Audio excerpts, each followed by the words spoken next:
नमस्कार दोस्तों, योगेश टेक्निकल में आपका फिर से बहुत बहुत स्वागत है। दोस्तों, आज का जो हमारा वीडियो है उसका विषय है कि आजकल का जो मौसम चल रहा है उसमें लगभग सभी उपकरण जो हमारे उत्पादों को ठंडा करते हैं उनका जो कूलिंग कैपेसिटी यानी कि उनकी एफिशिएंसी है वो कम होती जा रही है। इसका कारण सबसे बड़ा आप जानते हैं कि वातावरण का तापमान काफ़ी बढ़ चुका है, 43 डिग्री से ऊपर तापमान जा चुका है। और हमारे जो उपकरण हैं, चाहे वो वीजी कूलर हो, चाहे वो डीप फ्रीजर हो, चाहे वो रेफ्रिजरेटर हो, इतनी क्षमता से कूलिंग नहीं कर पा रहे।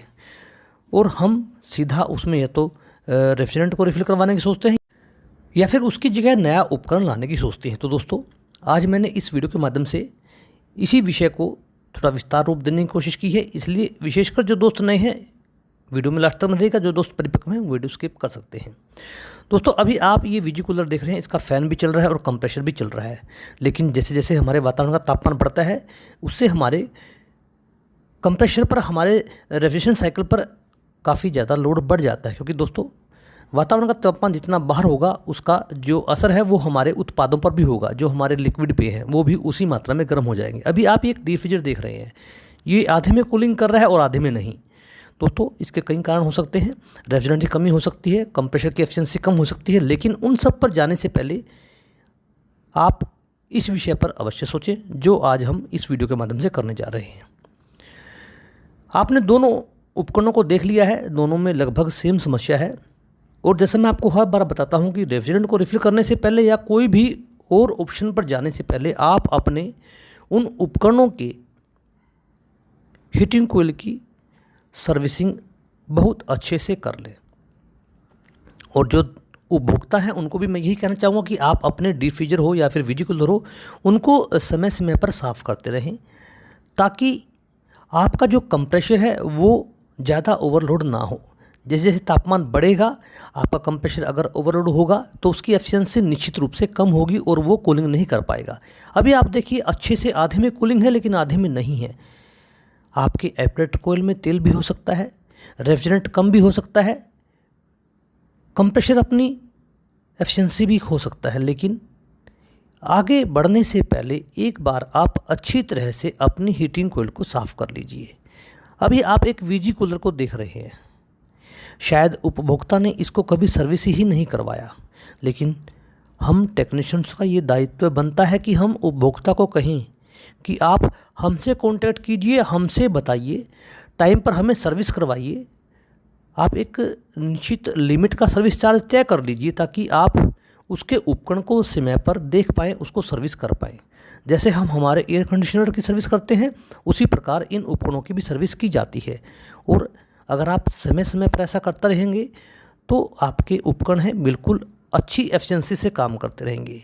आप यकीन नहीं मानेंगे, अभी आप जो देख रहे हैं ना, ये इसी एक वीजी कूलर से निकला हुआ गंदगी है, जो लगभग ज़्यादा नहीं तो मैं कह सकता हूँ कम से कम 20 एयर कंडीशनर के बराबर इसमें इतनी गंदगी थी। और उपभोक्ता अपने इस वीजी कूलर को चलाता जा रहा था, ठंडक नहीं हो पा रही थी ना के बराबर।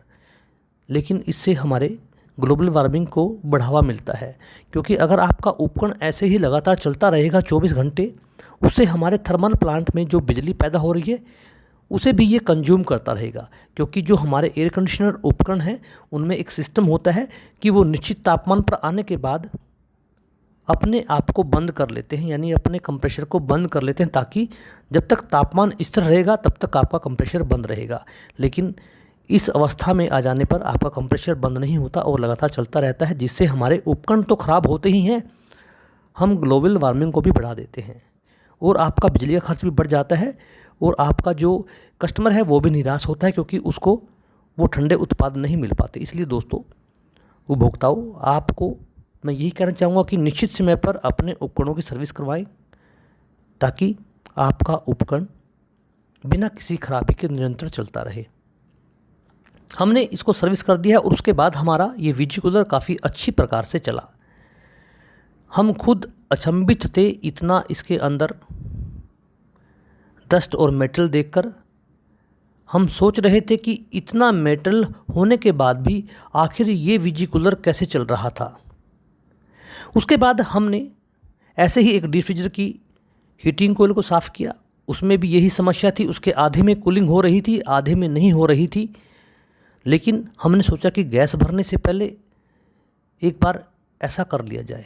जो ज़रूरी होता है, विशेषकर उन नए दोस्तों को मैं बताना चाहता हूँ जो इस फील्ड में नए हैं, आप किसी भी उपकरण की हीटिंग कोयल को साफ़ करें।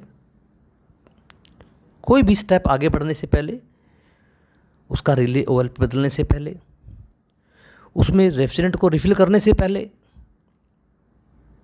एक बार इस कार्य को अवश्य कर लें।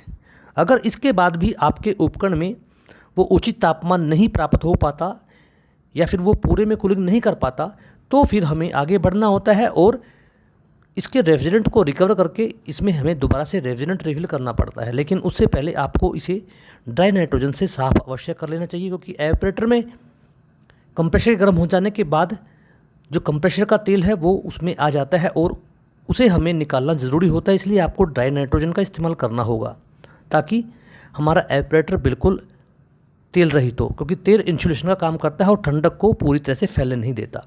दोस्तों, वीडियो अच्छा लगा हो तो लाइक और शेयर अवश्य कर दीजिएगा। जो दोस्त नए हैं चैनल को सब्सक्राइब कर लीजिएगा, बेल आइकन का बटन को अवश्य प्रेस कर दीजिएगा। फेसबुक पर मुझे फॉलो कीजिएगा। धन्यवाद।